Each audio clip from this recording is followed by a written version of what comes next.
Okay, so let's unpack this. We've got a pretty dense stack of source materials here, detailing what seem to be the absolute highest potential AI businesses you could start right now. And the focus is explicitly on zero employee models. Exactly. We're not talking about far-off future stuff. These are opportunities that are, well, apparently proven, and they let you bypass the whole headache of hiring, management, all that.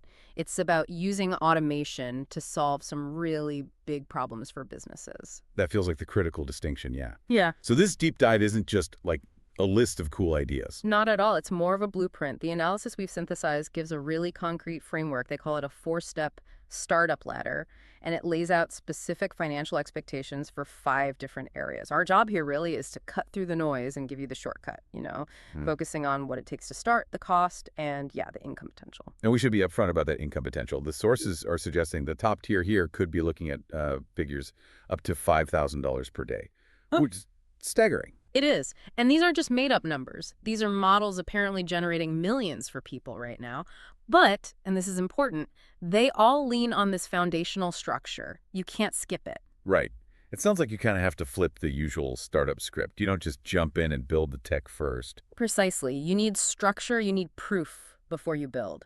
Okay, so before we get into the 5 actual business ideas, the sources were really emphatic about this foundational process. Let's talk about that. What is this AI startup ladder?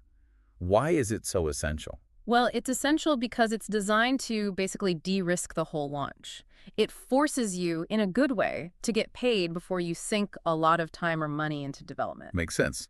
Let's break it down. Step 1 is validate. Yeah, validation. Crucial first step. You have to pick a niche, a really specific, narrow group. Think med spas in one city, or maybe specific types of law firms, or even agency founders, something tight. Then you actually have to reach out, like pick up the phone or send emails, and get solid proof that someone, a real potential customer, is willing to pay money for the service you're thinking about. So no coding yet, just confirming the demand. Exactly. Prove the demand first. Okay, got it. So once you have that proof of concept, what's step 2? Step 2 is pre-sell. So you actually sell the service and collect the cash before you build the full product. How does that work? Just like a document? Pretty much. You create a simple document, outline the offer clearly, maybe include a Stripe link or something for immediate payment. You secure that commitment up front. Why is getting the cash first so critical? Because it's the ultimate form of validation, right? If someone parts with money, you know the problem is real, it's urgent, and they believe your proposed solution has value. Plus, it forces you into the next step, which is deliver. Ah, okay. So you've taken the money, now you have to actually do the thing. Step 3, deliver. That's it. You put everything else aside, and you deliver that promised result fast. The goal is to get that customer a win, like within the first 48 hours. Even if it means doing a lot of manual work yourself initially. Especially if it means manual work initially. That speed builds incredible reputation, gets you referrals way faster than some slow, polished thing. Okay. And that manual delivery probably tells you exactly what needs automating. Precisely. It feeds directly into step 4, which is build or productize. This is where you finally take the service you've already sold and delivered manually, and you automate its deployment. That's how you get scale and stability. It's amazing how many people probably just jump straight to step 4. Oh, all the time. But skipping those first 3 steps is usually why things fail. Okay, so we have the foundation, the ladder, validate, pre-sell, deliver, build. Now, where do we apply it? Let's get into the actual opportunities, starting with maybe the higher volume ones. Sounds good. Let's kick off with business number 5 in the sources. The AI appointment setter. Basically, businesses pay you to set up and run an AI that handles their incoming calls, texts, maybe web chats, specifically to book sales appointments. Okay, I see the appeal. The financials mentioned were low cost to start, medium effort, guess that means sales and setup skills, but potentially massive income, like $500 to $1,000 a day. Easily, according to the sources. And the reason it works so well, why businesses pay for it, is that the AI often performs better than a fractional human employee. How so? Better. Yeah, think about it. The AI is relentlessly polite, It sticks to the script perfectly every single time. No bad days, no getting tired, no distractions. There was this great real-time example in the material. The AI is on a call. The person says, oh, I'm a little busy right now. The AI acknowledges that perfectly, pivots, and then the person says, can you book me for tomorrow at 4:00? The AI checks the calendar or CRM, sees a conflict, and immediately offers 2 specific alternative times and dates, even adjusting for time zones. That level of consistent, nuanced execution, it just converts better. Wow. Okay. That's compelling. So you're automating that frontline communication. Once that's smoother, what's the next big friction point for businesses? Content, maybe? Exactly. Content velocity, getting stuff out there. Which brings us neatly to business number 4, the AI content repurposing service. Yeah. I hear about this all the time, taking long stuff like podcasts or webinars. Right, or long YouTube videos, and using AI tools to slice and dice them into dozens of short, punchy clips for TikTok, Instagram Reels, YouTube Shorts, you name it. And the goal is driving people back to the original long-form content. That's often part of it, yeah. Driving reach, the demand is apparently huge, potential income cited around $750 to maybe $1,000 a day. And the material mentioned this shift towards interest media. What's that about? It just means the algorithms, on TikTok, Instagram, they prioritize really deep user engagement within niches over just broad generic reach. So delivering lots of tailored short-form content is how you feed those algorithms what they crave. It's why repurposing isn't just nice to have anymore. It's basically mandatory if you want your content seen. Makes sense. And we saw data points like one freelancer scaling this exact service, apparently pulling in $30,000 a month from just 7 clients. The market is definitely hungry for someone to manage this. 7 clients, 30Ks a month. Yeah. Wow. Okay, so that content velocity leads us to number 3, the AI sales chatbot. How's this different from the appointment setter? It's a bit broader, more proactive maybe. This is about setting up a chatbot that integrates across all the business's chat channels, social media DMs, website chat, texts, maybe even emails. And it's specifically designed to convert those casual conversations into actual warm sales leads or even close deals directly. Okay, so it's more deeply integrated into the sales process. Yeah, exactly. The cost is listed as medium, probably because it might need a bit more custom setup, more tools talking to each other. But the income potential takes a jump. $1,000 to $1,500 a day, and that's on the low end, apparently. Why so high? Because you're essentially creating a new revenue stream for the business. You're tapping into what the source is called the chat economy. The chat economy, right. All those DMs and messages that businesses get but often don't have the staff to follow up on properly. Precisely. Thousands of followers, maybe, engaging in chats, asking questions, and it just fizzles out. This AI catches those, nurtures them, turns passive engagement into active revenue. When you can show an owner that their Instagram DMs are now generating actual sales, yeah, I can see why they'd pay a premium for that. Absolutely. There's an example of product doing just this, went from 0 to apparently $60,000 a month in revenue in under 7 months. Okay, that's serious traction. Now, the next 2 opportunities seem to shift gears a bit. Yeah, this is where it gets really interesting, I think. We're moving away from just automating repetitive tasks like labor replacement. And moving towards selling more like strategic leverage, Uh, optimizing the business itself, helping the execs. Exactly. And that's why the reported income potential is the highest for these last 2.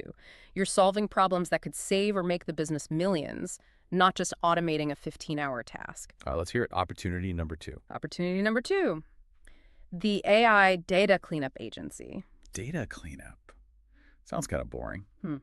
It sounds mundane, but the service is incredibly powerful. You go into a business and you tackle their internal information mess, scattered emails, ancient spreadsheets, docs all over the place, messy CRM data. You clean it all up, structure it, and then, this is key, you put an AI analysis layer on top. Okay, and why is that worth? What did the sources say? Yeah. $1,500 to $3,000 a day potential. That's huge for cleanup. Because the cleanup often involves converting all that messy, unstructured stuff into something called a vectorized database. Vectorized database. Okay, what does that mean in plain English? Think of it like this. A normal database finds things by keywords, right? Search for sales, you get docs with the word sales. A vectorized database understands meaning and context. It knows that a discussion about closing deals or revenue growth targets is related to sales, even if the word sales isn't there. It organizes by conceptual similarity. I see. So it's much smarter. Way smarter. And because of that, the business owner can then ask their AI assistant super specific strategic questions like, What was our average deal size in Q2 for manufacturing clients who mentioned cash flow issues? And get an instant accurate answer based on all their internal data, emails, spreadsheets, everything. Exactly. Instant quality answers that lead to way better, faster decisions. You're basically selling the ability to truly understand their own business, which can save or make them millions through optimization. So it's less cleanup, more unlocking business intelligence. You're like a high-level consultant using AI. That's a great way to put it. And the numbers back it up. One company associated with this process apparently went from zero to $700,000 in revenue in just 7 months. Selling strategic advantage pays well. Okay, $700 in 7 months. That sets the stage pretty nicely for the number one opportunity. What could possibly top that? Well, according to the sources, the ultimate prize, opportunity number one, is the AI inbox and calendar manager. An AI executive assistant, basically. Pretty much. Building a specialized AI trained on a specific executive style and needs to manage their emails and meeting schedules, primarily for, high-value entrepreneurs, CEOs. And the potential here is insane. $3,000 to $5,000 per day. I mean, I got to pause on that. $5,000 a day, that's life-altering money. What's the catch? Is it finding dozens of CEOs who want this? Actually, the sources suggest it's the opposite. It's likely a smaller number of very high-value clients. The catch, if you can call it that, isn't finding clients. It's gaining the trust to manage their absolute most critical workflows, their inbox and their time. Because the value proposition is just so immense for them. Exactly. This kind of system, when done right, can automate something like 95% of their administrative load. You're helping these incredibly busy, high-value people literally buy back their time. And time is their single most precious, non-renewable resource. If a CEO values their time at, say, $1,000 an hour, and your service saves them 10 hours a week, that's $10,000 worth of value per week they're getting back. Suddenly, your fee seems very reasonable. When you put it like that. Yeah. You're not selling software, you're selling time multiplication. Precisely. And the scale potential is wild. There was an example cited of an AI company in this specific niche scaling from $1 million in annual revenue to over $10 million in just 5 months. 1 million to 10 million in 5 months. Okay. The market for freeing up executive time is clearly enormous. It's like selling them a perfect digital clone for the admin stuff. It really is. That kind of scale tells you something. But look, across all 5 of these, whether it's appointment setting or managing a CEO's inbox, the key thing the sources kept coming back to is how you start. Right. It all goes back to that ladder. And especially step 1, validate. That's the part the AI can't do for you, right? The human part. 100%. And there was a great practical example in the material about how this validation actually works in practice. It wasn't theoretical. Oh, yeah. Tell me about that. Well, they described contacting a founder, someone who already had a human executive assistant, by the way. But the call wasn't about replacing the assistant entirely. Instead, they asked about the specific things that still caused friction, the things that slip through the cracks. And it turned out to be managing issues with some remote properties the founder owned, and also like personal household stuff that kept clogging up their professional inbox. So not the big strategic stuff the assistant handled, but the nagging little things that create mental clutter. Exactly. The insidious mental load. And they got the founder to quantify it.